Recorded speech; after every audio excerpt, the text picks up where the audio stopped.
Enlightenment ecosystem, literally enlightenment itself in your own home, wherever you are. Proper customized spiritual service helping you to complete with your life negativity. Like self-hatred, self-denial, self-doubt, so much of tiredness, laziness, we can support you, aligning your diet, your attitude, your aptitude, your understanding about life. We can help you with everything.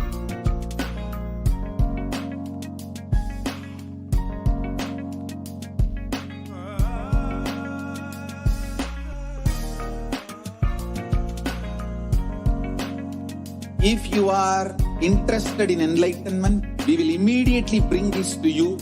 If you are not interested, we will explain the whole science, inspire you and make you interested in enlightenment science. We need to cater this enlightenment science to the whole world wherever they are, because enlightenment is the birthright of all human beings. Kailasa is responsible to provide that to all human beings.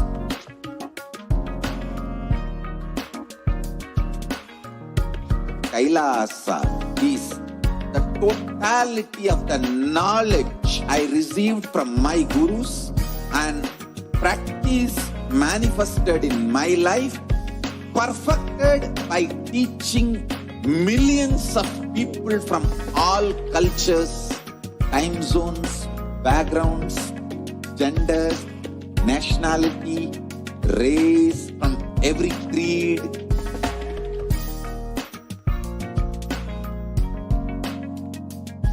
So this absolutely perfected knowledge available to you, served to you in your home, without even you moving out of your couch, free of cost.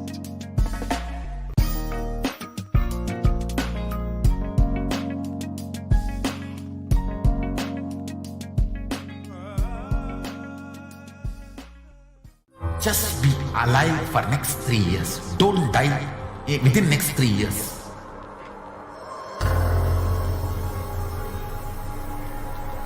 Just don't die within next 3 years. Be alive. Somehow be alive. I'm working sincerely. I will reach you somehow. Somehow I will reach you. It's my commitment to humanity.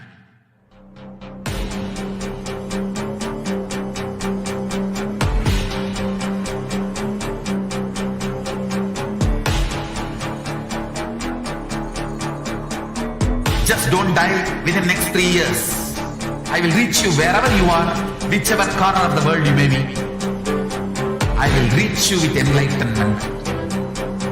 You manifesting the space, state, powers, being, Paramashivoham. It is possible, and it is possible for you.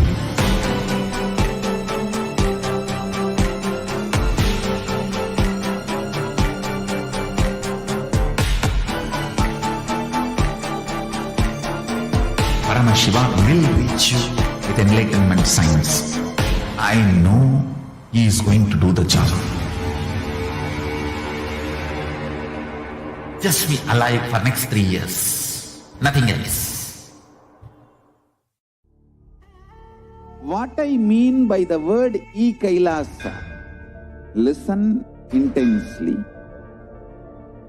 Enlightenment ecosystem, literally enlightenment, it's in your own home, wherever you are. If you cannot come to Kailasa, it's okay. Kailasa can come to you. Kailasa coming to you is e-Kailasa.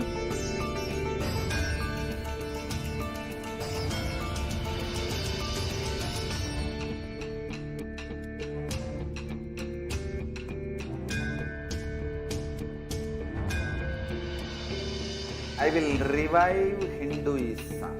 I am a Hindu revivalist, not by any revolution, but by evolution.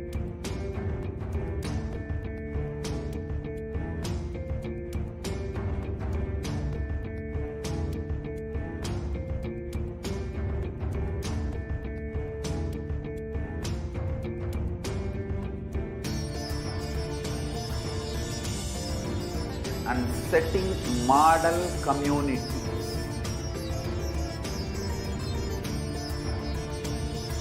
Kailasas, enlightenment ecosystems, Sarvanya Pitas all over the world.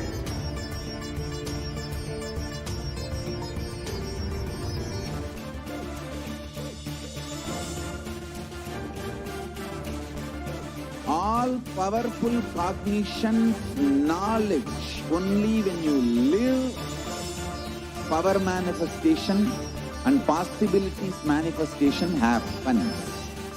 It's a fundamental truth.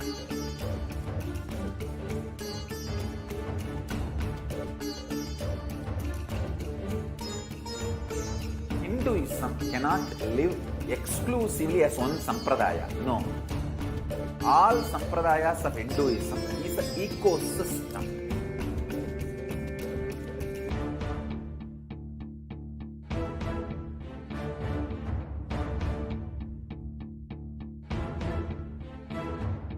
So don't keep quiet thinking that if one sampradaya is attacked, only that sampradaya is going to be affected. All of us are ecosystem.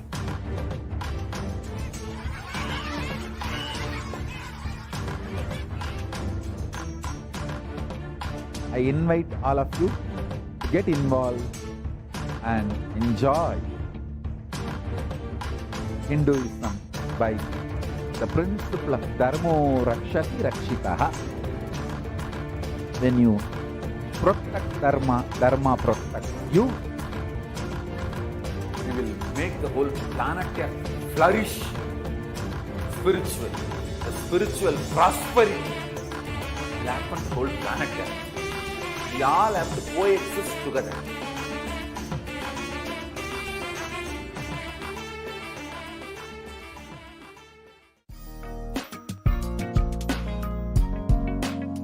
We get you health. We get you ability to build beautiful relationships in your life. We get you direct spiritual support, and we make sure you become wealthy.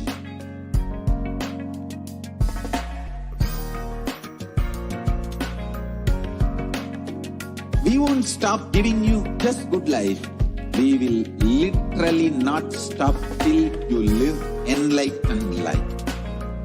Manifesting the state of Paramashiva, space of Paramashiva, powers of Paramashiva, being of Paramashiva.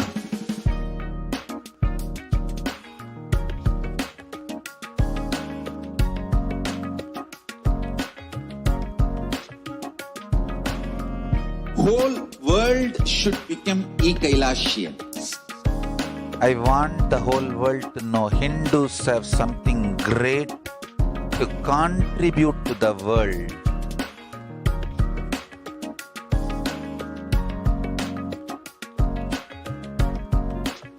We have something great to contribute to the world. Let us do that.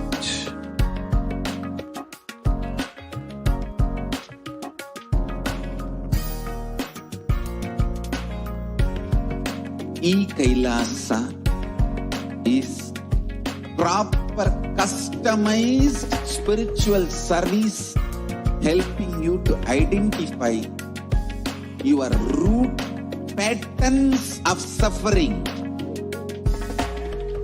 We have perfected the science of helping every individual from every cultural, religious, nationality background.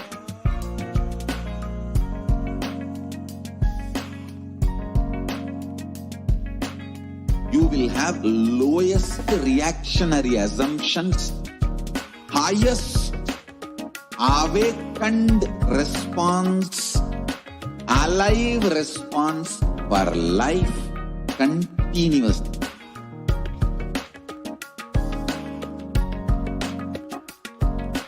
E-Kailasa is enlightenment ecosystem, literally enlightenment itself in your own home, wherever you are. Proper customized spiritual service helping you to complete with your life negativity. Withdrawal from life, self-hatred, self-denial, self-doubt, so much of tiredness, laziness. We can support you aligning your diet, your attitude, your aptitude, your understanding about life.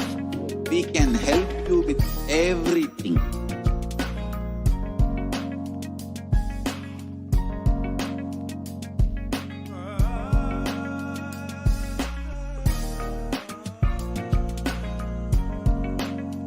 If you are interested in enlightenment, we will immediately bring this to you. If you are not interested, we will explain the whole science, inspire you and make you interested in enlightenment science. We need to cater this enlightenment science to the whole world wherever they are. Because the right of all human beings, Kailasa is responsible to provide that to all human beings. Kailasa is the totality of the knowledge I received from my gurus and practice manifested in my life, perfected by teaching millions of people from all cultures, time zones, backgrounds, gender. Nithyanandam Paramasukadam Kevalam Jnanamurtam Dvandvatitam Gagana Sadrisham Tattvamasya Ekam Nityam Vimalamachalam Sarvadi Sakshi Bhutam Bhavatitam Triguna-rahitam Sadgurum Tam Namami. Nithyanandam, welcome to each and everyone that are watching us right now after a powerful manifestation of the Shaktis from the space of oneness with Swamiji himself. Now, we are joining all of you to share with you all about the World Humanitarian Day today. It being the World Humanitarian Day 2021. We are joining with all of you to share with you all about the World Humanitarian Day. This day, the UN has declared this day, theme for this year is about the human race for climate change. The climate crisis in today's world is something in a very, very unimaginable level. And all the leaders, world leaders, thinkers, opinion makers, decision makers are striving to how to combat with this climate crisis, but not knowing what exactly is the way out of this maze. And the whole humanity is in dire need of a solution for this whole climate change crisis. While there are so many leaders and so many opinion makers who are trying to tackle the cascading effects of the climate change, the disasters, poverty, animals dying and people dying, homes getting destroyed, and so much of economic crisis that are happening around the globe, along with the pandemic, climate change has taken a huge toll on humanity globally. Now, there are so many solutions that people are trying to apply. There are so many paths, so many methods that people are trying to use to tackle the climate change. The Supreme Pontiff of Hinduism, Jagadguru Mahasannidhanam, His Divine Holiness Bhagavan Sri Nithyananda Paramashivam, having taken the responsibility of the superconscious breakthrough to the humanity, out of his extreme compassion, see, avatar, as the cosmic descent, Swamiji has revealed, Swamiji has worked for more than 30 years tirelessly to combat this climate change crisis using a very unique, very powerful, and a clear scientific solutionary methodology. In this segment, we are going to take you all through what is this climate change crisis exactly, and what exactly is the solution that the Supreme Pontiff of Hinduism has revealed to the world, has worked for more than 30 plus years to combat the climate change crisis. So, Kailasa, the climate emergency which is there right now, faced by the world, Kailasa has taken the responsibility to heal and protect the entire world. And is reminded of what the Supreme Pontiff of Hinduism always says, that Kailasa has the spiritual responsibility for the welfare of the whole globe itself. That is why Swamiji has started to various initiatives for 26 years now, starting from No Hungry Human to where the vision of Swamiji being not a single human being, or in that case, any being should go hungry. So where you can see that to this day, billions of free meals served and continuing across all the Kailasas around the globe. And today with us is also Manitya Swatantra Priyananda, Nithyanandamma, Nithyanandam, Brahmacharini of the Nithyananda order. She is also joining with us to share with us, to speak and share with us on this climate emergency and Kailasa's spiritual solution for that. yes, Nithyanandam. So this is a very important day, and as you were sharing, the world right now is looking at many different solutions for this crisis, and basically we need to really go at the root of the problem, not just looking at the external consequences that we see, but understanding why we have manifested this. Because as Hinduism declares, one of the fundamental principles is I am responsible for the reality that is experienced. And so we need to start looking at what is the root of the problem and addressing that, and taking the responsibility as a society coming together to change that. And so one of the fundamental also principles of cosmic principles, Hindu principles, is always operating from the cognition that the entire world is my family. And from that context, taking the responsibility and deciding to do what is necessary to create a better future for all beings, where all beings can peacefully coexist in a non-violent way. So together we can make this change happen. Yes, ma'am. Like you beautifully quoted from the Maha Upanishad, the 6th chapter, Vasudhaiva Kutumbakam, the entire world, that is a fundamental principle, that is a fundamental cognition that every Hindu is operating with, because Hinduism declares that the whole world, all the sentient beings in the whole world is part of our family. Actually, before going into this subject, going into what Swamiji is, how Swamiji envisions as Kailasa, and what is the stand Kailasa takes as by taking action for the whole world. Before we dive into that, I would just like to share a few words about the climate crisis that we are facing today. I'm very sure that all of us, this is not some new subject for us, because day to day, all of us are being severely impacted by this. Heat waves that comes only once in 4 years is happening almost within every few weeks now. Floods are happening all across the globe. You all might have read the news that Germany had one of the worst ever floods in its history. So many in China recently floods happened, and earthquakes are hitting in so many places. Tsunami warnings are being given, volcanoes erupting, and what not. Just in the time span of last 2 years, we have already lost trillions of beings, trillions, including the animals, including the plants, including everyone, whether it is in the wildfires or whether it is in the floods, is in the earthquakes that are happening, what not, heat waves, how many beings, almost so many species are in the verge of extinction, not just endangered, but extinction itself.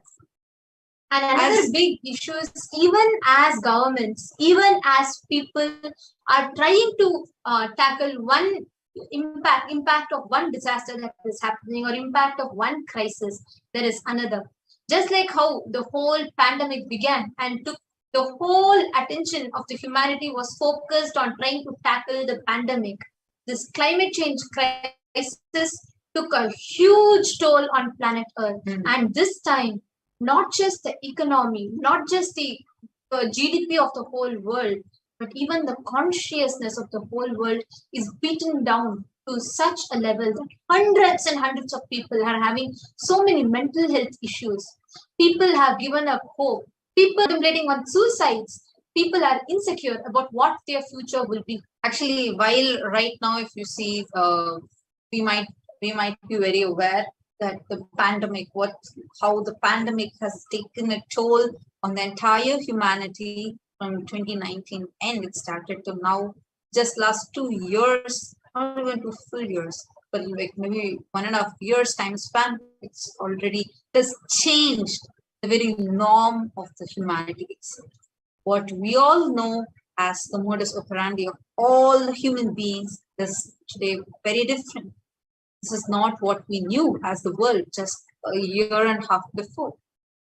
But amidst this, while the pandemic is already there and already so many governments are thinking how to combat it, whether is it the vaccination is a solution, or how exactly to prevent it, whether the lockdowns can be imposed without the economy being impacted. Well, these are the thinking. There's one huge impact that is also being caused by this climate crisis that the entire world is facing today. People might blame saying, oh, plastic has increased. People might blame saying, oh, it's the automobile industries. Or you can say so many things. End of the day, our lives, our future, and the next generation, all of our lives are getting impacted. You know it because you are also living in the same planet and you are experiencing this even to this time. Because the climate is so different. What was there just 20 or 30 years before? What kind of a climate we had? What kind of seasons were there? Everything has changed in such a drastic level. In so many cities, the species like sparrows have become extinct from the cities. Now, amidst this alarming crisis that is right now there, what is the solution? Who is the only hope for humanity? What is the only solution for this? Everyone are running around in a maze where nobody knows. Everyone are trying hard, but nobody knows the way out. We have the avatar, the supreme pontiff of Hinduism, the 1008 living incarnation of Paramashivoham, who has lightened all of us with solution for humanity. So before we enter into this, let's watch this short video on how Kailasa has taken the spiritual responsibility for the whole world.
Kailasa is taking responsibility of uniting the nations for ancient heritage, uniting nations for ancient knowledge and scriptural storing, uniting nations for ancient sciences, uniting nations for animal rights, uniting nations for children and youth, uniting nations for enlightened beings and avatars, uniting nations for feminine empowerment and gender equality, uniting nations against lawfare, uniting nations against persecutions and genocides, uniting nations for global peace and religious harmony, uniting nations for mental health and development, uniting nations for monks and nuns, uniting nations for mystical and spiritual sciences, uniting nations for nutritious food and hunger-free world, uniting nations for persecuted religions, uniting nations for revival of ancient civilizations, uniting nations for unique religions, uniting nations for yoga, uniting nations for ancient sacred arts and ancient sacred sciences, uniting nations for consciousness studies and consciousness practices, uniting nations for enlightened cultures and arts, uniting nations for indigenous aboriginal nations and traditions and cultures, uniting nations for advocating peace, uniting nations for yogic sciences, uniting nations for family health and development, uniting nations for rights of the immigrants, uniting nations for safe and supportive entertainment, uniting nations for best right spiritual techniques and methods and technology. Understand? Uniting nations for prevention of mass killings, uniting nations for orphans and abandoned children, uniting nations for furthering the researches to find cure for HIV/AIDS, uniting nations for against the atrocities and crimes. We are working in all this line, and devotees, disciples, volunteers are creating organizations in multiple nations to do all this good work.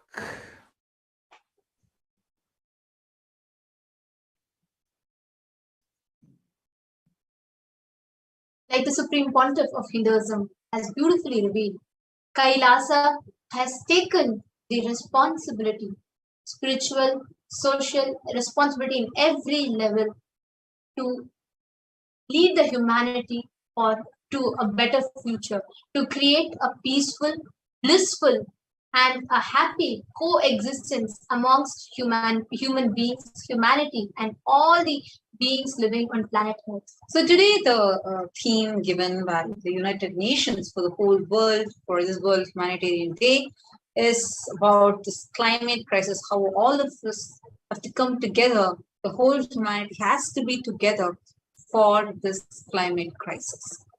The climate emergency is wreaking havoc across the world at a scale that people on the front lines and the humanitarian community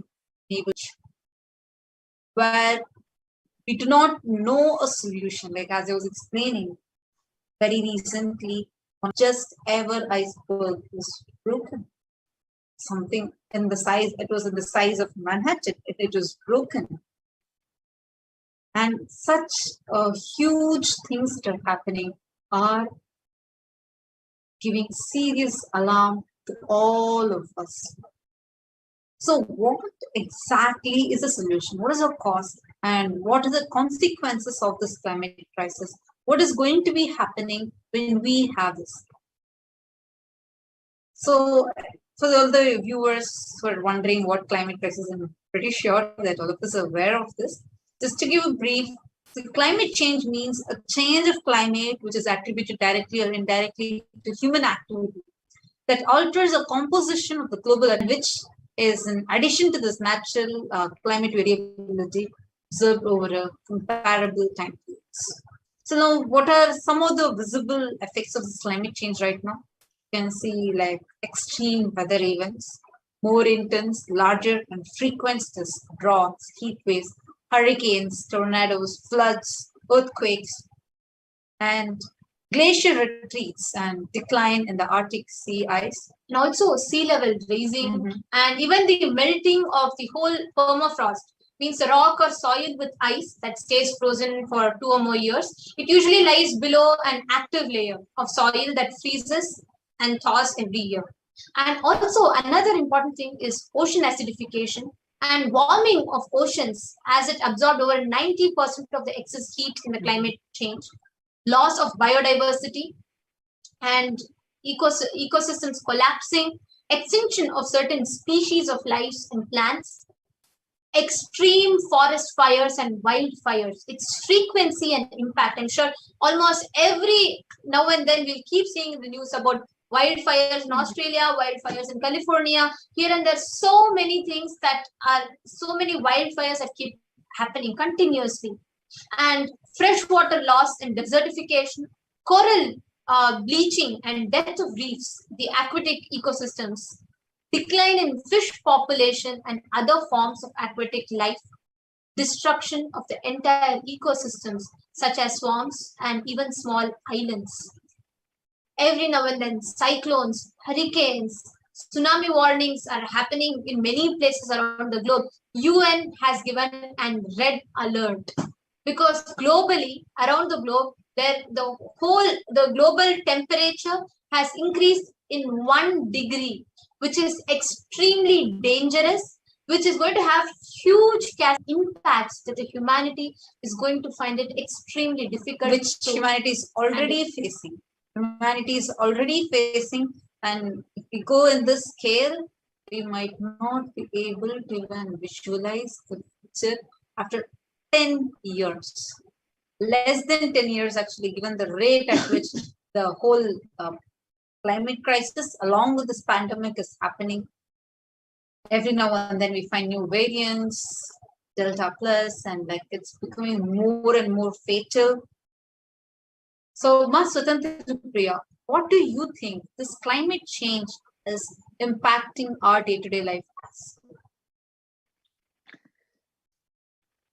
Yes, Ma. So I feel like the most important part is really to see what we have created, right? And where does that manifestation come from? And looking at how we've become actually so insensitive to life. Somewhere, somehow the disconnect happened between us and other living beings, and between us and our Mother Earth, and forgetting that everything is consciousness, everything is alive, that our very planet, our Mother Earth, is very much alive as much as we are. And somewhere, yes, that disconnect happened, and not understanding how our day-to-day actions can lead to such disastrous consequences for other beings who also have the right to live just as much as we do.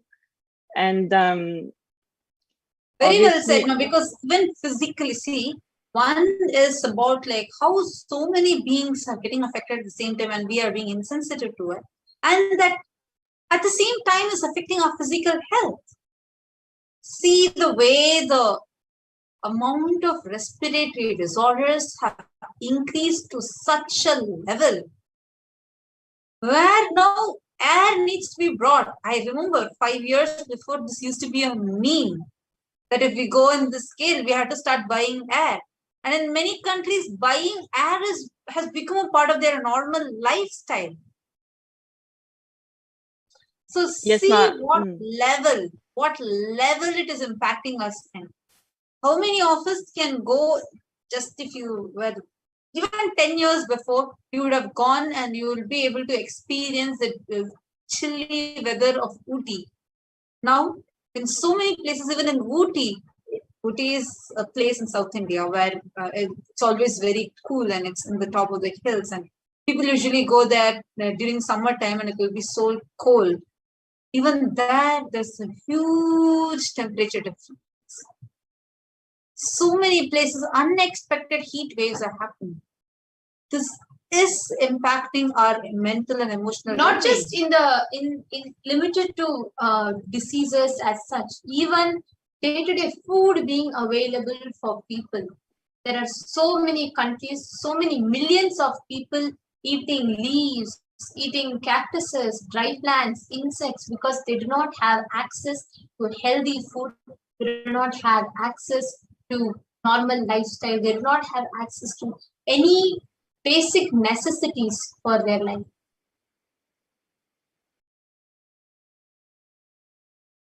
So you can go ahead, Maswati. And so the world now is looking at sustainability pioneers, individuals who are going to come up with the solutions to the problems and giving the objectives also for 2030 and how we need to find those solutions that will enable us to reduce the carbon footprint, and so that we can come back to the natural way of living. And it's quite shocking to see how, as a society, when we see all this crisis happening, how we become so used to it as if it was normal, right? But it's time now to really look at the solutions that are going to be sustainable, so that we can come back. We all have that innate ability to recreate a world, the ecosystem where all of us can thrive and reach the highest peak of our possibility while respecting each other. And so that is already there. And Hinduism has the solution, because actually we don't need to reinvent the wheel. We don't need to think of new ways, new technologies, new solutions. The solutions are already in the Hindu scriptures, and all we need to do is organize it, which the Supreme Pontiff of Hinduism is doing through the Nithyananda Absolutely. I'm actually, yes. because why it's so important, just to highlight that, extinction of all life, catastrophic impacts on Earth and all living systems. Predicted that if we do not take an urgent action before 2030, in a decade, I think about 9 years left, the temperature will increase 1.5 degrees Celsius. When that happens, the climate change, the impacts of climate change will not be reversible. We're already seeing how the impacts are right now itself, and how this is exponentially worsened just in the last 3 years. And Just especially in urban areas where it's often very hard concrete structures and not so much green spaces available, there's a huge amount of heat built up. So actually, the Supreme Pontiff of Hinduism has told every Hindu to go back to the organic way of living, organic agriculture, and coming back to a green way of living, and also through vertical gardening, which will really help reduce the accumulated heat. Actually, a very interesting thing is here.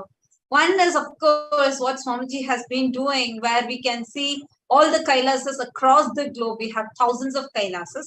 So many Kailasas have already started the organic farming and doing vertical gardening, and also completely going green, where you don't use plastic, you do not use anything else, but all completely green.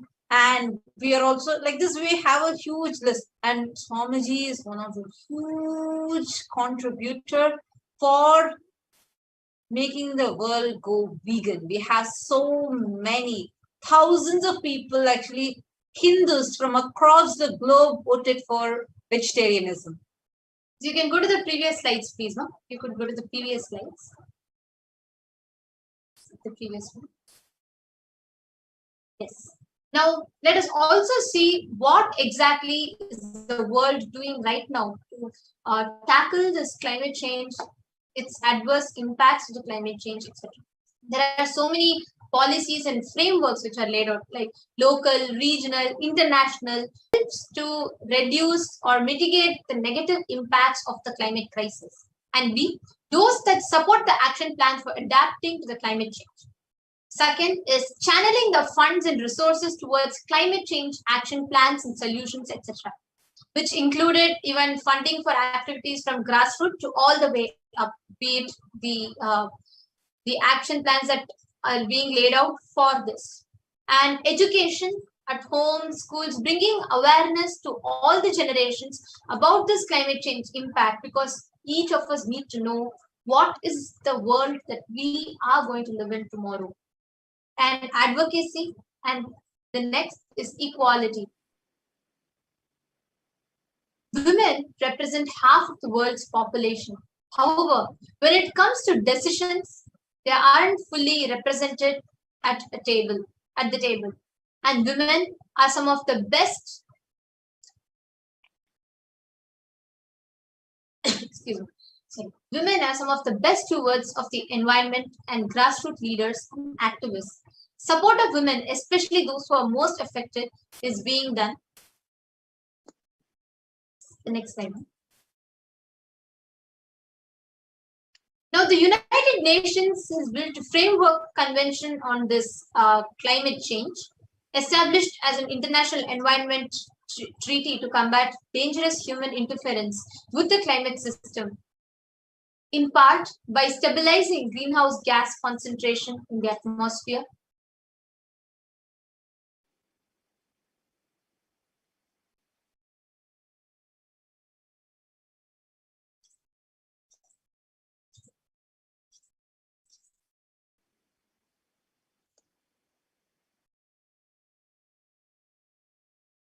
Sorry for the technical glitch. Signed by 154 states, the United Nations Conference on Environment and Development, informally known as the Earth Summit, held in Rio de Janeiro from the 3rd to the 14th June 1992, established a secretariat headquartered in Bonn and entered into force on 21st of March 1994. The treaty called for ongoing scientific research and regular meetings, negotiations, and future policy agreements designed to allow ecosystems to adapt naturally to climate change, to ensure that food production is not threatened, and is to enable economic development to proceed in a sustainable manner. Now, the United Nations has been also working for this. So many countries from the last decade or so, so many countries, so many organizations, so many activists are working to bring awareness about this climate change. Now, let us see a Hindu outlook, Hindu solutions to the whole climate crisis. The Supreme Pontiff of Hinduism and Kailasa, the Supreme Pontiff of Hinduism as the avatar, leading the 2 billion Hindus across the globe to a solution which is permanent, which is going to bring about a huge change into this whole climate change crisis. Yes. Ma Swatantra Priya, you can go ahead and you can continue to share with us about how what Kailasa is doing to tackle this climate change. So Kailasa is adhering to the agriculture-based economy and superconscious-based existence. If we look at the difference between organic farming systems versus conventional, and research done over 40 years, we can see that organic farming actually consumes 5% less energy. There's 40% fewer carbon emission releases, a drastic improvement of health and soil quality, and potential to produce yields, which leads to a thriving ecosystem, meaning that it supports the biodiversity and increases the presence of earthworms and insects, mammals, all the beings which are coexisting together and creating this ecosystem, which leads to nutritious food and good health for all of us. So Kailasa, Uniting Nations for Organic Agriculture, is cultivating the land, is buying, yes, seeds have been bought for growing organic cow feed grass at Kailasa in Tiruvannamalai to feed the 26 cows located in the mountain path. And with the grace and blessings of the Supreme Pontiff of Hinduism, Bhagavan Nithyananda Paramashivam, the land, in multiple instances, it was on June 7th, June 13th. So this is ongoing, happening. So the land is being plowed with organic manure mix and the seeds are being sown. The land is also being readied for planting paddy and ground nuts. So these activities are going on. Thank you so much, Master. You gave a nice insight into how the agriculture-based economy is thriving in Kailasa and how this is one of the big contributions of Swamiji for this. Actually, this brought a very beautiful point. You were mentioning how the way the Hindu way of agriculture also encourages more earthworms, more for other beings to thrive. This is a very important point. I would just like to highlight it here. Climate crisis. Did you all know? One of the main contributors for this climate crisis is the meat industry. The largest carbon footprint is from this meat industry. In Kailasa, the very main objective is where ahimsa paramo dharmaha. Ahimsa is the highest principle. And we all are taught to live as all beings, not just human beings, but all the beings are equal. Very recently, I saw a news where it was talking about how a huge number of chipmunks, I think about 600 chipmunks, were ordered to be killed. And same with 500 camels were ordered to be killed, slaughtered on the same day, just because 2 of them tested COVID positive. But is that the same thing we do with the humans? Obviously, no. It is not. So the next question might pop up, but how are all beings living together and having a peaceful coexistence even linked with this climate crisis? So in the science that we were learning when we were young, there's this concept called as food chain. Do you remember, like how we say, like how one animal is dependent on another animal? Yes. So like, for example, when we say, okay, like let's say what will happen if a bee disappears all of a sudden from the planet? The consequences of it is something huge.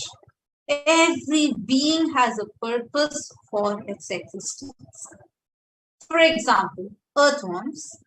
Without these earthworms existing, we will not have fertile land, not have the decomposition happening. Our whole planet will be stinking. Yes, extremely small, might not even be the size of a finger. But even those beings play a very important role in the ecosystem. Actually, each and every being is part of this whole virtuous cycle, the whole cycle which needs to be completed in order for the whole world to be conducive for us to live in. Because Swamiji beautifully shared and highlighted a very important fact in one of the satsangs recently, where Swamiji told, where many people in the Western world run with the idea of this one life theory, based on which we try to grab as much as possible. Okay, I have just 60 years to live. In the 60 years, let me do what I can. Let me experience the best. In that greed or in that fear, we overuse planet Earth. We exploit planet Earth. We grab as much as meat we can and we eat it. We cut down as much of trees we can and make furnitures. We cut down as much as trees so that we can get the pulp to make whatever we want. We do everything as much as possible in that 60 years. In the end, we leave exploiting Mother Earth. But Sanatana Hindu Dharma, where you are taught that you come down again and again and again. So naturally, you are going to be born again, living in the same planet Earth. Our very fundamental principle is not exploiting, it is enriching, where each and every being, this principle of coexistence, it is not just, oh, okay, let me just go share with my friends, that is what is coexistence. No, even a small ant that is crawling on the ground, keeping the whole ecosystem alive, be it nature, be it the trees, plants, be it water, be it animals, be it insects, birds, everything. We are taught to coexist. Kailasa is building the ecosystems around the globe to create this peaceful coexistence amongst all these sentient beings, not just limited to human beings. It is Kailasa's responsibility to revive the ancient Hindu sustainable way of living as it was once lived in ancient Hindu kingdoms. When Hinduism was lived in 56 deshas, we had one of the most best contributed, the Hindu nations contributed to over 64% of the GDP, and we were one of the most successful, most progressive economy. We were extremely successful, and still we were able to make a living without harming Mother Earth, without exploiting nature. The next slide. And the Supreme Pontiff of Hinduism has also encouraged communities to come together to recreate this way of organic living around Shiva temples, also recreating the way of life from the ancient kingdoms, and like the Kumari civilization, Pandya and Chola cities, and recreating those kingdoms in the shape of a mandala, so all the community together.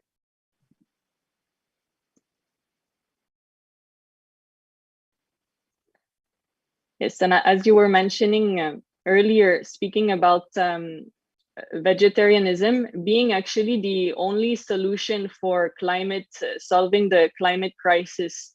If we actually look at this, that are very alarming. 51% of worldwide greenhouse gas emissions can be attributed to animal agriculture, specifically cattle, buffalo, sheep, goats, camels, and pigs, which are raised and killed for food. And meat eating is responsible, according to a study by the Oxford University, to 2.5 times as many emissions as vegans.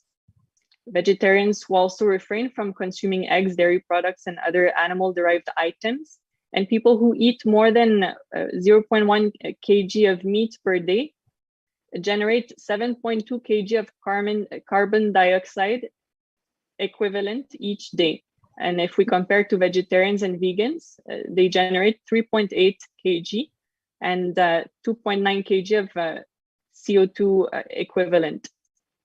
And so according to this study, the dietary emissions of meat eaters are 50 to 54% higher than they are for vegetarians, and 99 to 102% higher than for vegans. And so the very way that we eat has the power to save our planet, actually. And we have a short clip here that we're going to play.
I remember after this voting was conducted and all the Hindus across the globe had decided, I think more than 90% had decided, more than 80% had decided that no, meat eating should not be there and everyone should go completely vegetarian. Actually, Hinduism is a great visionary for humanity and is fortunately still available. All that is needed is to bring legitimacy to it so that more and more people can be educated and start practicing the Hindu way of life, which is the most respectful of the other beings and Mother Earth. Becoming Hindu is a solution to global warming. Becoming vegan, becoming vegetarian is a solution to global warming. The solution to global warming resides in that one fundamental principle of Hinduism, where we respect and revere every sentient being. We respect and revere each and every being as consciousness, as divine. We do not harm, we do not kill. We function based on the principle of ahimsa paramo dharma. Actually, this not just stops. See, one important thing we need to understand here, it is not about as a moral or like as a moral value, like just a principle for you to live, but it actually impacts the world. It's not for, oh, you have to be non-violent, so you should not kill. No, scientifically, you killing another being is going to impact your climate and affect the very planet that you are living in. We are seeing it today. Understand the inner violence does affect the outer space. How you are inside does affect the outer space. If you carry that violence inside you, we actually here, I remember of one, I think like a, let's say like a power that Swamiji had given to all the Gurukul kids, where we used to do the stalking with rose plant. Paramahamsa Yogananda used to do this, where every day he'll talk with the rose plant and the rose plant will be without thorns. See, roses, as we know, why do rose plants have thorns? To protect themselves, because they feel they can get violated from outside. But what if you promise, you give them that secure feeling? They don't need to feel that insecurity because they are never going to be violated. When you drop your violence and with that space, when you talk to the rose plants drops its thorns. And as the rose plant drops its thorns, you can very clearly see there won't even be a mark of that in the plant. So that shows how the nature responds to your very thought. So when your thought itself is established in that non-violence, nature responds to it. And what you are sharing has actually been proven by research. If most people have probably heard of the experiments conducted by the Japanese researcher Masaru Emoto with the water, where he basically proved through his experiments that the conscious intention that we hold actually has the power to change the molecular structure of the water itself, which is similar when you're sharing about the rose plants and having that context, that cognition that I will not harm you, and rose plant feeling like I can never be violated, and therefore dropping the thorns and peacefully coexisting. So our very consciousness has the power to change the molecular structure and have visible impacts on the material plane. And also as a Hindu ecosystem itself, we have, in multiple levels, this needs to be understood. We are having the topic as how climate crisis is a outlook for the World Humanitarian Day and joining that human race that the UN is conducting. What we need to understand, what we need to realize is that the only solution for the climate crisis is Hindu lifestyle and revival of Hindu enlightenment ecosystem. So I'll give you one example. 2004 tsunami, all of us are aware of it. There's many South Asians would be knowing it. It was one of the worst ever tsunamis, at least in the recent times. After the Japan tsunami in 2011, next worst one was in 2004. Literally, it had affected the entire southern India, except one place. A small, tiny town in Tamil Nadu, Tiruchendur. Because in Tiruchendur, the Murugan temple is on the seashore where every day the waves literally crash on this temple walls. Like you just go and stand in the end of the temple, near the temple wall, you can actually feel that water splashing on you every few seconds once as the waves come and crash on the temple walls. But the day the tsunami was happening across the globe, so many parts of the globe, instead of affecting the temple, the water with the sea withdrew itself 20 meters away. So understand how powerful. So that day, all the people who were in Tiruchendur, the entire southern coastal line was affected. So many lives lost, huge loss, except for the people who were in Tiruchendur temple. They were saved. So on the waves except that part, just the temple, for that I think about 1 kilometer range, except that everywhere else tsunami has hit. How is that possible? Understand that is the power of enlightenment ecosystem. This is just one example. If you all remember, I think in 2016, Ujjain, when we all were having the Kumbh Mela, and there was a huge, all of a sudden there was a cyclone that happened, and so many camps were affected. In our camp, Swamiji just went and put his foot, like he just went and stood, and like you could actually see like the storm happening less than half a kilometer away. You could see that whole like brown colored storm happening, and Swamiji just stood and looked through his third eye at it. And it actually took a turn, except for our campus. All other campuses got affected. So many lives were lost. So what, in an enlightenment ecosystem, how, starting from how all of us coexist, the peaceful coexistence, where we all together coexist to such a level where we all realize and we all say that I will not violate you, you cannot violate me, no one can violate each other. And that way, all the beings coexist. That actually enables the whole nature cycle to function.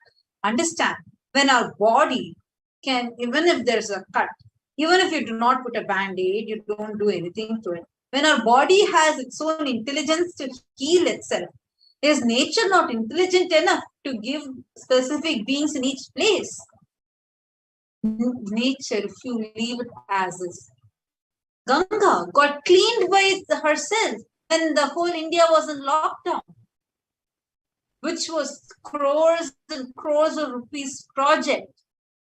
Ganga cleaned herself. Like how Swamiji said, she just needs 3 days without anyone adding more dirt. She will clean herself. Same way, nature is intelligent enough. It is we as humans going and exploiting the nature, which is the problem. Even if we respect all beings as equal, respect the beings, revere, you should see, if you've seen how Swamiji sits, even if he goes and sits on a chair, he reveres, goes down to the chair and reveres. So in that level, how to, like, multiple levels, how the enlightenment ecosystem helps, and on top of all, how the avatar helps, how he's protecting us. One, giving us this knowledge, reviving this knowledge, reviving this enlightenment ecosystem, giving us this enlightenment ecosystem. Second, personally, being with each and every one of us, saving us from becoming victims to this calamities, whether it's man-made or natural. That revival of that level enlightenment system is the only solution, and Kailasa is the only hope for humanity. Supreme fount of Hinduism is the only hope for the whole of humanity. And this is what we want to share on this World Humanitarian Day with all of you, and everyone tuned in and participated with us. Get ready. We have a very, very, very special darshan today at, I think, very shortly starting. I think tomorrow, 7 p.m. Indian Standard Time, which is 6:30 a.m. Pacific Time, we have the live Bhava Samadhi darshan of Devi Parashakti on the auspicious day of Varalakshmi Vrata. So we hope all of you join, and it's going to be exclusively on two-way. You might be seeing the link on the scroll, events.kailasa.org. So do tune in, and let's all get ready to receive amazing blessings and compassion and be showered with Devi Parashakti's praise. So with this, we come to the conclusion of the segment, and we'll be concluding now with the prayer. Om Purnamadah Purnamidam Purnat Purnamudachyate Purnasya Purnamadaya Purnamevavasishyate. Om Shanti Shanti Shanti Hari Om Tat Sat. Sarvam Bhagavat Shri Nithyananda Paramashivam Padakarpanamastu. Om Nithyanandam.